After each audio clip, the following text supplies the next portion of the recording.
How comfortable are you going back to church? As things begin to open back up and we adjust to the new normal following the COVID-19 pandemic, many in the church are wondering when is the right time to go back. Hey guys, it's Anita Wingley of Faith Strong Today, and this week we're exploring how the pandemic has affected believers and the church. Despite the pressure put on the government to reopen houses of worship, it looks like most Americans aren't ready to take a seat in the sanctuary. A new study from the American Enterprise Institute found that 64% of respondents said they felt somewhat or very uncomfortable going back to church. Even among those who reported that their church is now offering in-person worship services, 56% of them said they chose not to attend. Interestingly, Christians are more comfortable returning to in-person worship services when compared to those who follow major non-Christian religions.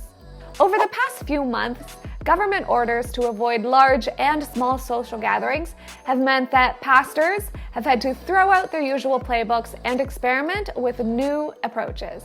How has the church evolved? Let's take a look at how some churches have handled this challenge and opportunity. First of all, many churches have hosted their first ever live stream. As some churches, online services were requested for a long time, but the current global crisis just expedited the process. Pastors have had to adapt to preaching in a camera, either in a small room with no congregation or in a large, empty auditorium. This has made many people realize the full value of being in the presence of other believers. For churches whose members aren't particularly tech-savvy, they've found different solutions. Take College Street Baptist Church in South Carolina. They prepared a booklet for their members so that they could lead their own household and worship during the quarantine. The booklet includes a passage from the Gospel of Luke, a prayer, a place to take prayer requests, and a familiar hymn. They also created a COVID-19 buddy system. Each member was given a buddy and a ministry partner, and they were encouraged to pray together, call each other once a week, send texts, and take care of each other. Many churches have also had to deal with a decline in financial giving, which has led to new acts of courage and faith. For example, Vintage Faith Church in California delivered 2 distinct invitations for 2 types of people in their church. First, they invited people who aren't adversely affected by the pandemic to continue giving faithfully and generously.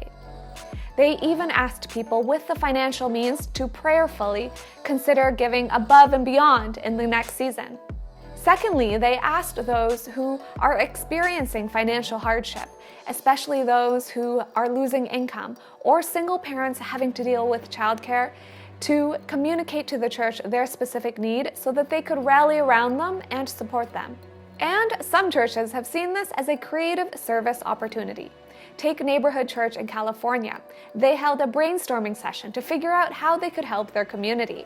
They began providing childcare for essential workers like hospital staff and first responders, and they partnered with a local elementary school to deliver groceries for families who rely on the school to feed their children.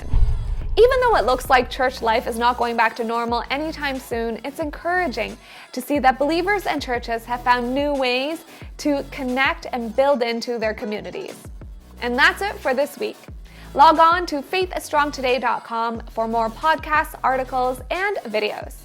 Thank you so much for watching. For more great content and inspiration, stay tuned on Faith Strong Today.